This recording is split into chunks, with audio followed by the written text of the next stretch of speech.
નમસ્તે મિત્રો, સ્વાગત છે આપણી યુટ્યુબ ચેનલ આઇકોનિક ફંડામેન્ટલમાં. આજે આપણે ધોરણ 8 ગણિત અને ચેપ્ટર નંબર 2 એકચલ સુરેખ સમીકરણ છે તો એનું સ્વાધ્યાય 2.2 જોઈશું. જે સ્વાધ્યાયમાં દાખલા નંબર 1 અને 2 આ વિડીયોમાં જોઈશું. નીચેના સમીકરણ આપેલા છે એના પર શું કરવાનું છે? ઉકેલ મેળવવાના છે. તો જો અહીંયા x આપેલું છે, આપણે x ની કિંમત શોધવાની છે. કરવાનું શું? તો અહીંયા x ના છેદમાં 2 ઓછા 1 પંચમાંશ બરાબર x ના છેદમાં 3 પ્લસ 1 ચતુર્થાંશ. કરીએ શું? આ જે સંખ્યા છે એની એક બાજુ કરી દઈએ અને આ જે x વાળી સંખ્યા છે એને એક બાજુ કરીએ.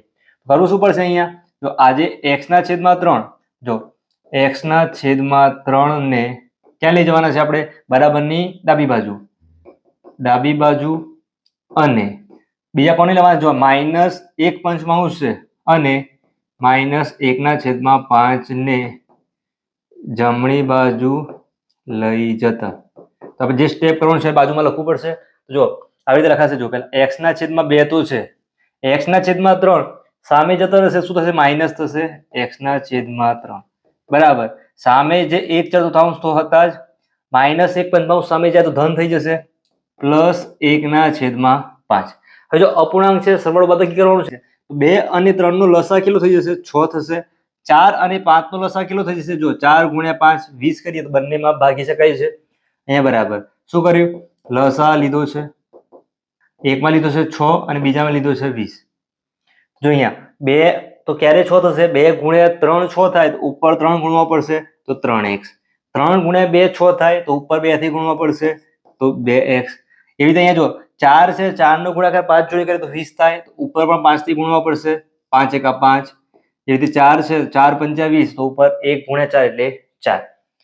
ફરીથી 3x માઇનસ 2x કરશો તો x ના છેદમાં 6. 5 પ્લસ 4 9, 9 ના છેદમાં 20. x ની કિંમત શોધવાની છે. અહીંયા જો છેદમાં 6 છે એને આપણે ડાયરેક્ટ સામે મૂકી દઈએ, અથવા શું કરીએ? બંને બાજુ સમીકરણ છે, બંને બાજુ અહીંયા જો છેદમાં 6 છે તો બંને બાજુ 6 વડે ગુણતા. શું કર્યું? આ x ના છેદમાં 6 છે, 6 ને આપણે સામે મૂકી દીધું. અહીંયા જો છેદમાં છે તો અંશમાં જતું રહે, અથવા ડાયરેક્ટ આવી રીતે કર્યું. x ના છેદમાં 6 હતા, 6 થી ગુણાકાર કરી દીધો. બંને બાજુ જો 6 થી કરીએ એટલે સેમ સ્ટેપ રહેશે. અહીંયા 6, જો 6 ચોકટ થઈ ગયા, અહીંયા બચ્યા x. 9 ગુણ્યા 6, જો ભાગ પણ ઉડતો હોય તો ઉડાડી શકીએ આપણે. 20 છે, અહીંયા 10 થઈ જશે, અહીંયા 3. 3 ગુણ્યા 9 27 ના છેદમાં 10. શું કર્યું?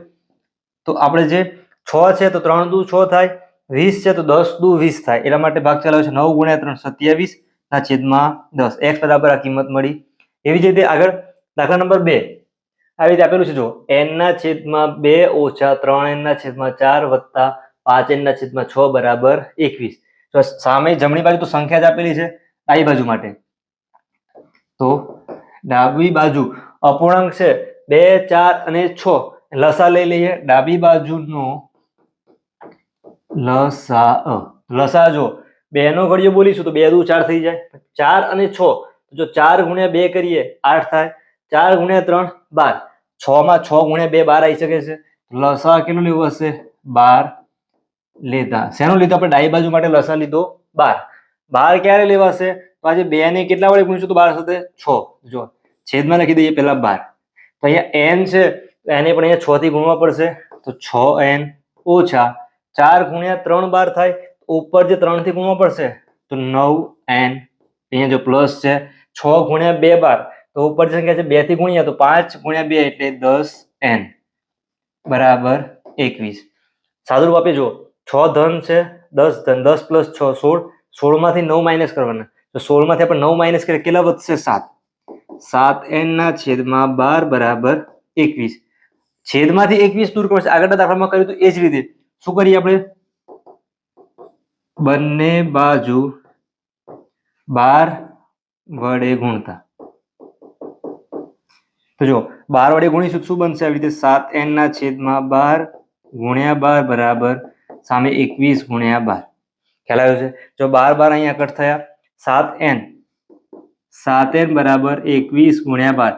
જો અહીંયા ગુણાકાર કરશો તો પાછો જો n ના જોડે આ 7 છે, ગુણાકારમાં છે, સામે મોકલીશું તો શું લખવું પડશે? આવી રીતે લખાશે. જો n ના જોડે 7 છે, પછી ગુણાકારમાં સામે મોકલીએ તો n બરાબર 21 ગુણ્યા 12 છેદમાં 7. 7 થી જો ભાગ ચાલે છે, 7 ગુણ્યા 3 21. 3 અને 12 12 ગુણ્યા 3 બરાબર 36. તો n ની કિંમત કેટલી મળી? 36. આગળ આપણે x ની શોધી હતી, અહીંયા n શોધવો છે, આપણે ઉકેલ આપણે શોધી શકીએ. તો આજના વિડીયોમાં આપણે સ્વાધ્યાય 2.2 છે દાખલા નંબર 1 અને 2 જોઈશું. આવી રીતે આપણે સ્ટેપ બાય સ્ટેપ દાખલા છે અલગ અલગ ભાગ કરીને વિડીયો મૂકેલા છે, પણ તમે જોઈ શકો છો. વિડીયો પસંદ આવે લાઈકની સાથે શેર કરજો. આવી રીતે તમે એકદમ સરળ રીતે પાયાનું ગણિત શીખવું હોય અથવા ગણિતના જે ચેપ્ટર વાઇઝ દાખલા શીખવો હોય તેના માટે વિડીયો મૂકેલા લિસ્ટમાં જવાનું છે ને, દરેકના વિડીયો છે મૂકેલા છે, તમે જોઈ શકો છો. ફરીથી મળીશું નવા વિડીયો સાથે. ધન્યવાદ.